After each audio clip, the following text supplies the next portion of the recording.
приветствую всех на подкасте на портале LoveMD. И сегодня у нас очень интересный, очень яркий гость, который был недавно у нас, но о себе он так и не успел рассказать. Сегодня мы поговорим о его творчестве, о его карьерном пути и как все начиналось, и на каком этапе сегодня он находится. В гостях у нас заслуженный артист Гагаузии, финалист престижного конкурса Turkvision 2015, композитор, поэт Валентин Орманжи. Валентин, рада видеть тебя еще раз в нашей студии. Наконец-то будем говорить сегодня про тебя.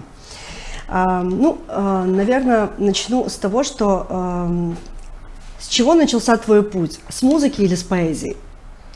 Конечно, с музыки, потому что еще с садика я пел на утренниках, потом в школе, потом начал ходить на хор в районный дом культуры, на конкурсах участвовал. После армии я уехал в Турцию, 15 лет пел в Турции. И на русском, и на турецком языке.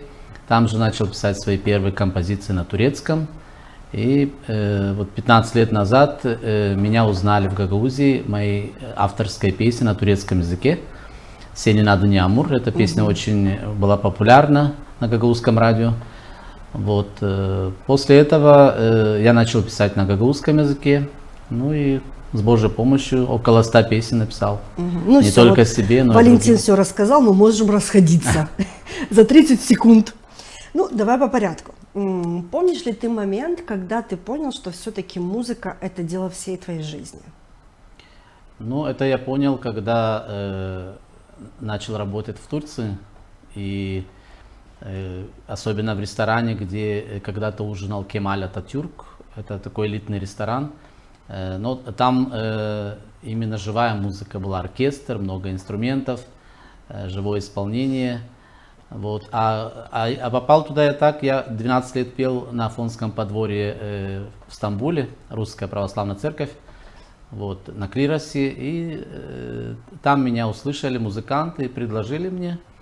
Были еще 2 группы, и на конкурсной основе, когда в конце выступление я исполнил песню из репертуара Либертина Лоретти «Эрниста Рента» на русском языке, то весь ресторан встал на ноги, нам долго аплодировали, и хозяин сказал, говорит, «Белли ким калыджак», сразу видно, кто будет работать дальше.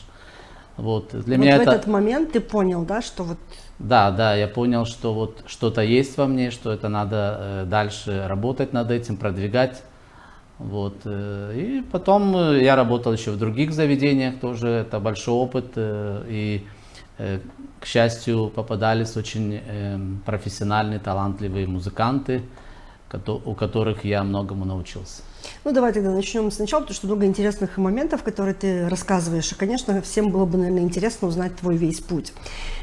Ты шел в школу, да, ходил в школу, выступал, занимался вокалом, я так понимаю, да?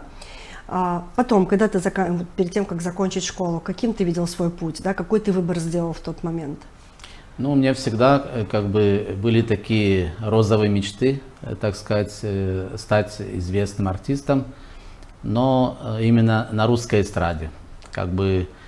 Я особо не увлекался гагаузской музыкой, но потом с годами все-таки, как говорится, корни. Зов предков, так скажем. И появились гагаузские песни, которые... Нет, в моменте, ты заканчиваешь школу, да, чем ты дальше занимаешься? Как пошел твой путь? Я, когда закончил школу, сразу уехал в армию, а после армии я уехал сразу в Турцию. И год работал там в магазине. Почему в Турцию? Почему ты здесь не продолжил свой путь? Почему ты не пошел здесь, не нашел себя? Такое время было, что распался Советский Союз, и работы не было.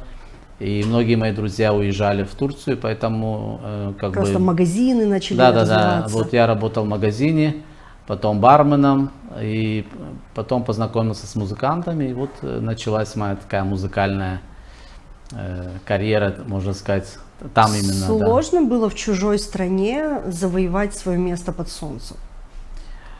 Сперва, конечно, были какие-то трудности, но я сильный человек, поэтому для меня преград нет. Я Овен еще и год быка, поэтому я вперед, как танк. Ну, у овнов нет выбора, и очень часто они делают, потом думают, ну, уже все сделано, как говорится. Хорошо. Скажи, пожалуйста, вот ты говоришь, что ты пел в хоре, да, я так понимаю. Как туда ты попал? Или это для тебя была какая-то отдушина, что-то вот свое в чужой стране? Потому что все-таки жить в мусульманской стране, будучи православным, не так уж и легко, да, мне кажется. Тем более, ладно, если там неделю-две. Но когда ты живешь там годами, и вот ты там уже 10 лет, 12, 13, то, наверное, это было какое-то вот спасение для души, да? Вот ты ходил в этот храм, пел там, или почему вот ты там пел? Ну, вообще, я и в Чедерлунге тоже долго пел в хоре в монастыре и в других храмах. Вот, и моя мама тоже 23 года пела на клиросе. Вот. Ну, мне кажется, там другая причина. Вот, когда... Вот кажется людям, что вот все-таки мусульманская страна, и как-то, но я вам скажу, что турки, они очень тепло смотрят вот, на православных, да, на христиан, и с удовольствием укажут адрес, где находится святыня. Это же Константинополь, там очень много святынь, это Царьград, там все святыни побывали. Вот поэтому это меня тоже как бы шокировало, но действительно вот они как-то очень тепло относятся к нам, и живя в этом, на этом подворье, каждое воскресенье приезжали турки с разных городов, и святую воду брали даже у нас, и свечки ставили, то есть вот такой интерес к православию у них есть. Но ты ходил в этот храм просто потому, что вот это была привычка, или все-таки для тебя это была какая-то отдушина, что-то свое? Ну, во-первых, я христианин, и если я пропущу воскресный день, в храм не пойду, для меня этот день пустой проходит. То есть это у тебя традиция? Это не только традиция, просто у нас такая связь вот с Создателем, что вот я доверяю полностью Богу и всегда прошу, чтобы Он благословил, чтобы было по Его воле, потому что мы часто делаем ошибки в жизни. Вот поэтому. А воспевать Бога, это для меня это честь. Господь дал мне голос, поэтому. Ты каждый раз его благодаришь за это? Конечно. Скажи, пожалуйста, вот кто оказал наибольшее влияние на твоем творческом пути и на твою жизнь? В меня поверил мой брат Дмитрий, он уже покойный, Царство Небесное. Он очень поддержал меня, он тоже был в Турции, и он часто приходил в заведение, где я пел. Особенно вот когда в этом ресторане «Рижанс», где вот говорил ранее, что ужинал Кемаль Ататюрк, там до сих пор под колпаком столик, приборы, вот то, что он как пользовался. Экспонаты. Да. Вот, и вот тогда он как бы поставил цель, чтобы меня продвинуть, и очень много он мне помог, потому что очень много было препятствий, но он не дал мне сломаться. Я знаю, что для тебя очень была важна и значима роль мамы. Да, ты очень дорожил ею. Какую роль она сыграла в твоем творчестве? У моей мамы очень был красивый голос, и вот раньше на свадьбах, там на вечерах было принято так вот акапельно петь вот эти гарип тюркуляры, такие вот страдальческие песни. Вот. И вот как бы и мама красиво пела, и вот и она же и меня и на клирос взяла. То есть вот, а брат Дмитрий, вот покойный мой брат, он подарил мне аппаратуру. В те времена еще пластинки были, проигрыватели, колонки S90, усилители. У меня когда музыка играла, там вся улица гудела. Вот, поэтому как бы большую роль да, и папа каждое воскресенье покупал мне пластинки. Был магазин такой, фирма «Мелодии». Тоже такая традиция какая-то семейная. И вот как бы так вот. То есть у тебя, в принципе, не было шанса не быть музыкальным? Видимо, так. Тебе не дали просто шанса другого, да, то есть и генетически была предрасположенность, и все условия были для того, чтобы ты развивался в этом направлении. Ну, ты жил в Турции 15 лет, 5 лет из которых, или 3 года ты там пел, да? Ну, вот уже в ресторанах. В ресторанах. В этом ресторане я пел 3 года, но и в других, то есть в общем 15 лет я пел. Скажи, пожалуйста, почему ты не остался там? Почему ты решил все-таки вернуться на родину и строить карьеру здесь с нуля? Потому что все-таки тебя мало кто знал, да? Ты вот как-то появился на наших сценах, как, знаете, вот как молния такая появилась, да? во-первых, было яркое выступление, да, яркий образ, необычный голос для гагаузского звучания, да, какой-то новый стиль, да. Почему вот ты решил все-таки уйти, да, вот, может быть, там было бы больше шансов или... Да, у меня были шансы, потому что я был знаком с менеджером, который, он был прихожанин нашего храма в Стамбуле. И в то время, это было в 2004 году, он продюсировал певицу Руслану, которая заняла на Евровидении первое место. Вот, и даже я 2 песни написал для Русланы, и через нотариус мы все утвердили, но потом она ушла немножко в политику, и как бы вот это заморозилось. И тогда вот этот продюсер, он сказал, если Руслана займет первое место, я займусь потом тобой. То есть он поверил в мой талант, и у него были большие связи, он лично был знаком с Сезан Аксу, Назан Энджель, с Тарканом, со всеми. То есть он сказал, что в тебе есть потенциал, и как бы... А потом получилось так, что так как я пел на клиросе, и наш батюшка, он афонский монах, и он просто не благословил, чтобы я пошел по этому пути, и запретил этому Георгию, чтобы он занимался мной. А так как он духовное чадо этого батюшки, он не мог пойти против благословения. А почему он не дал добро? Чем ему не понравилось желание вырасти? Ну, все-таки вот многие же люди думают, что шоу-бизнес это грязь и много всего, но я считаю, что если у тебя голова на плечах и если ты адекватный, нормальный человек, то ты всегда будешь поступать правильно. И, ну, значит, не время было, значит, ну, не знаю. Ну, значит, должно было быть так, как должно было Да. быть. Ну, получается, что где-то ты ослушался, да, этого батюшку, да, то есть потому что он не благословил, но ты все равно пошел в этом направлении. Нет, получилось так, что я, когда жил в храме, приезжали очень много монахов, там, старцев. Я познакомился с известными прозорливыми старцами, к которым ходила вся Россия. И вот один из старцев сказал мне, что ты слишком много думаешь о своей музыке, и Бог остается на втором плане. А ты, когда поставишь Бога на первое место, все остальное будет на своих местах. И как снег на голову тебе все это свалится. Вот как бы я тоже как бы немножко отошел от этого всего, и нежданно-негаданно именно в Гагаузии это и произошло. Ну, сложно было здесь устояться, да, заявить о себе. Ведь все равно, когда ты начинаешь с нуля, то на том месте, куда ты приходишь, уже что-то есть, да, у кого-то уже есть карьера, кто-то занял свое место под этим солнцем. И ты, когда приходишь впервые, да, хочется завоевать и свое место. Насколько было сложно, насколько публика тебя приняла, да, и насколько тебя приняли артисты, которые уже были здесь на этой сцене, так скажем, да.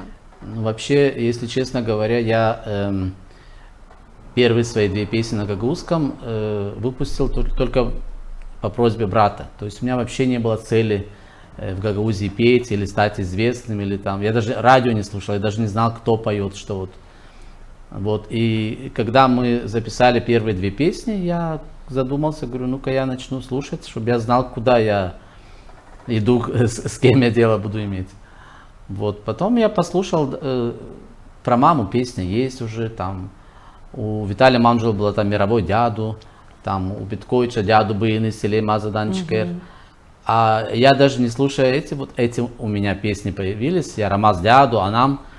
И я как-то расстроился, я говорю, ну, чем я могу удивить, уже на эту тематику есть композиции. Но вот брат, он настолько был уверен, говорит, ты всех порвешь. Ну вот и мы это отдали песни на Гагаузское радио, это было понедельник, а в воскресенье уже в хит-параде, тогда был хит-парад, и наша песня уже завоевала 2 место. Потом вышла на 1 место «Я Рамаз дяду», и «Анам» на 1, это было больше полгода так. Потом остальные песни, они тоже вот были по 6, по 7 месяцев в хит-парадах на первых местах. Даже недельные вот хит-парады, 10 самых заказываемых песен, 6 раз я 5 песнями вошел в эту десятку. И в годовую 20-ку в десятке тоже был 5 песнями. Для меня это был такой рекорд. И я помню даже Галина Марисева говорила, говорит, вот такой фурор, говорит, был с твоей этой песней, что, говорит, у нас за 2 часа 18 раз заказали эту песню. Говорит, такого никогда не было, ни с То какой есть ты песни. нашел свою нишу, да, ты нашел ту изюминку, которой не было, да, вот в нашей эстраде. Да, вот Петр Иванович Петкович, кстати, сказал, говорит, многие артисты вот ищут свой путь, а ты сразу появился, ни на кого не похож, у тебя свой образ, свой стиль, манера исполнения другая, говорит, и вот то, что ты всегда такой искренне на позитиве, вот ты близок стал к народу и твои песни, потому что у меня все песни, они взяты из жизни. Поэтому они близки к Ну слушателям. и есть почерк, то есть вот есть артисты, у которых разного какого-то, ну, может быть, не жанра, а вот разного стиля, да, вот эти песни. И как будто он вот размытый его образ. Вот есть артист и есть, да, а вот в твоем случае вот сразу понимаешь, о, это песня Валентина Армажа. Даже когда ты пишешь для других, твой почерк чувствуется. Это именно твой авторский почерк, который, конечно, чувствуется еще сразу с первой ноты, да, с первых ритмов. И я думаю, что, наверное, вот в тот момент ты сделал, ну, наверное, проанализировал. Я думаю, что ты все равно проанализировал все хорошенько, да, изучил эту аудиторию, территорию, да, и уже из этого исходил и выбрал то направление, в котором ты, конечно же, себя превзошел, да. Скажи, пожалуйста, вот откуда приходит вдохновение для написания песен, текстов, музыки?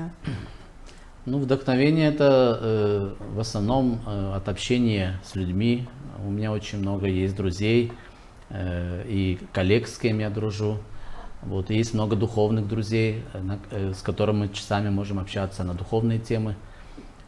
Так как я долгое время и прислуживал и в монастырях, и на старославянском читаю, и как бы много информации как бы знаю. И я делюсь этим, пытаюсь многим людям помочь, потому что в свое время тоже многие мне помогли, поддержали. Вот, поэтому как бы так. Ну, то есть если бы не музыка, я так понимаю, что если бы не музыка, то было бы богослужение. Ну, наверное, потому что к этому у меня есть расположение. То есть как вот прям чувствуются две линии, да, то есть если бы не музыка в твоей жизни, то ты бы ушел бы в религию полностью, вот. Наверное, да, потому что в нашем родстве мой племянник родной, он священник, вот, у него много духовных чад, то есть вообще говорят, что когда в родстве есть священник, то это очень хорошо, потому что он молится за весь род. Вот, бывает, допустим, были у меня такие мысли там уйти в монашество в свое время, да. Вот, но однажды один священник сказал, что не все спасаются в монастырях и не все погибают в миру. То есть человек может жить в монастыре, но иметь мирской дух, или наоборот, в мире, но иметь монашеский дух и жить правильно и угодить Богу своей жизнью. Поэтому насчет, вот вы говорили насчет почерка, да, я очень люблю смотреть подкасты с разными артистами, композиторами. И вот все композиторы, вот они гордятся тем, что вот есть свой почерк, узнаваемость. Так же, как есть и вокалисты. Вот взять, к примеру, Анну Асти или там Любовь Успенскую, у них узнаваемость есть голоса. Ну, да. У Анны Асти вообще одна линия. Да. Мне кажется, все песни на один лад. Ну да, но это потому что человек работает только с одним автором. Надо менять. Поэтому я работал с 15 разными аранжировщиками, чтобы как-то песни были разные. Поэтому... Обогатить как-то, да? Да, да. Вот скажи, пожалуйста, ну, на самом деле творческим человеком быть не так уж и легко, да, потому что все-таки мы очень сильно зависим, я тоже творческий, поэтому говорю, мы очень сильно зависим от вдохновения, от гармонии внутри себя, от окружающего мира, от условий, в которых мы живем, от понимания даже людей, с которыми мы находимся на одной территории, и с коллегами и так далее. И часто бывает, что приходим к тому, что наступает момент выгорания. Это нормально, да, это, мне кажется, каждый творческий человек сталкивается с этим. Я думаю, что у тебя тоже был такой период, да, когда мы тебя потеряли из виду. Да, это вот, наверное, был тот кризис творческий, когда ты ушел в себя или, может быть, ушел для того, чтобы заново возродиться. Вот расскажи, пожалуйста, вот были ли такие моменты и как ты из них вышел и кто был рядом? Естественно, были такие моменты, когда вот пишешь, и бывает такой период, застой, и месяцев 8, ну ничего не пишется, и уже одолевает какой-то страх, неужели все, как бы. Талант А потом исчерпан. раз канал открылся и 15-20 сразу песен появилось. Вот, поэтому это у всех, я вот смотрю, допустим, программы с разными там композиторами, кто пишет, у всех такое бывает. Вот. Но у меня получилось, что сейчас у меня 5 лет я ни одной сольной песни не выпустил. Потому что у меня как-то все друг за другом, у меня мама ушла, потом тетя, которая заменила мне маму, брат ушел, я попал в аварию, потом пандемия. И То вот есть как как-то бы череда все, событий, да, которые да, вот прям вот... я думал, что уже все, у меня такая длительная была депрессия, но слава богу, что я вышел из этой депрессии и работаю сейчас над новыми проектами. И есть у меня несколько композиций сольных, которые я хочу как бы сделать на высоком уровне и красиво, достойно вернуться. Ну, вот эти 5 лет это не 5 дней, да, Да, это да, очень большой срок, это да, и очень. в такие сложные периоды, когда люди близкие уходят друг за другом, наверное, очень сложно остаться в бодрости сил, да, и здравомыслия. Кто был рядом, кто тебя поддержал, кто протянул тебе руку, может, ты хочешь о них сказать? Ну вот после ухода самых близких моих людей как-то вот, ну, родственники тоже поддерживали, но бывают родственные души, вот когда ты на одной волне. И вот я благодарен Богу, что в моей жизни появился друг и коллега, и родственник, вот, Наталья Батаралиева, которая меня очень поддерживает. Мы с ней на одной волне. Я тоже их поддерживаю. И нет такого дня, чтобы мы не общались. То есть вот как будто копия моего брата Дмитрия.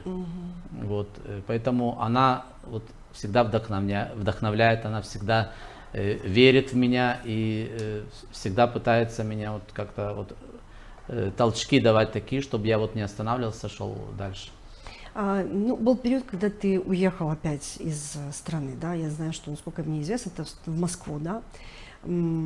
Что ты там делал, чем ты занимался? Занимался ли ты творчеством или все-таки ты восстанавливался?